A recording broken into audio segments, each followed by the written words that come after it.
Hi, welcome to the bathtub, where we're trying to get Dodo off the computer and talk a little bit. Well, this is not a proper bathtub episode here, but I'm going to get 1 second.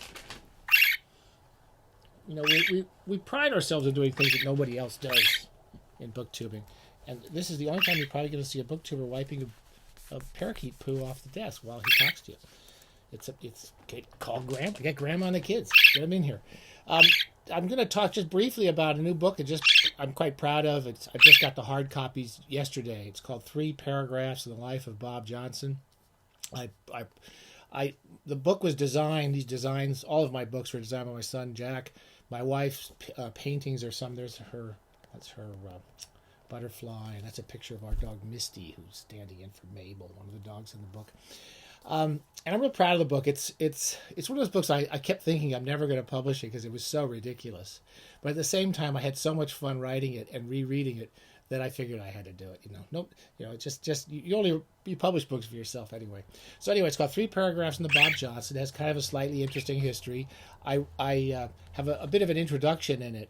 I used to do a lot of teaching, creative writing teaching. I did an online short story class years ago at City Lit, and I started up with an exercise that I thought was brilliant.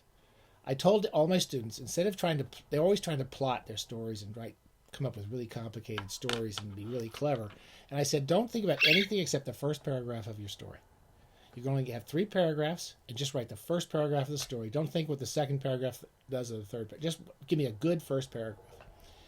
Almost all of my students did terrible at it. They tried to write they only had like 50 words or 100 words. So they tried to shove in a million things happening. And it was always like 10 paragraphs all jammed together. And, I tried to show them what a paragraph can do and what's in a fictional paragraph, because it's different from a thesis paragraph, which is what most people are trying to write, tell you everything that's going to happen.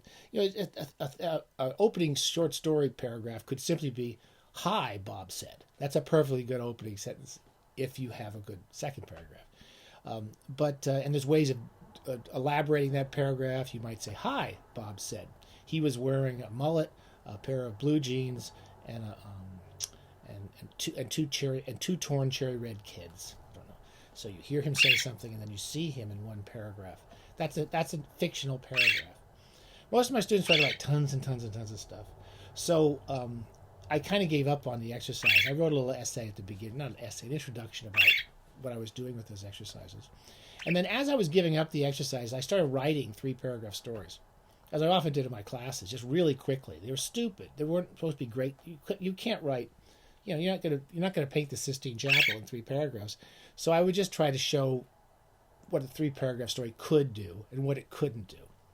In the course of it, I started coming up with a guy named Bob Johnson. In my classes, I always had Bob Johnson was a character, and just because it was the name of a person. And so Bob Johnson became he started coming up a lot. But there were a lot of other characters started showing up. Bob has a dog named Mabel, and he goes to the library, and he has an aunt named Auntie Forsythe. And each one of these paragraphs is 300 3-paragraph stories. I started writing them on my Facebook page. Every day I would write one, because it was the Trump administration that started. It was right after we moved to San Luis. It was 2016, 2017. I was even more depressed than I am now about the state of the world. And so every day it was hard to write anything. So I would write a 3-paragraph story that just made me have a good time. And so the story started to develop a sequence. These characters started to meet one another. They started to interact. And it is possibly the craziest and most ridiculous book I've ever written, but I really enjoy it. It feels like a real world. It's all set in San Luis Obispo, which is where we live now, the Central Coast. So we used everything around here, from Higuera Street to the pyramid there's a big pyramid at the local cemetery, and the old Elks Lodge, which gets taken over by druids. I don't know what that's about. And there's lots of minor characters, including John Bolton, who was that idiot secretary. It was a NSA director, and Donald Trump's in it. Donald Trump tweets. He tweets reviews of books, that he never read, of course, because he doesn't read anything. And then there's just all these different characters sort of get involved with one another, and I love the book. So anyway, I'm not going to even read a passage from it, but it has It has all sorts of interesting characters.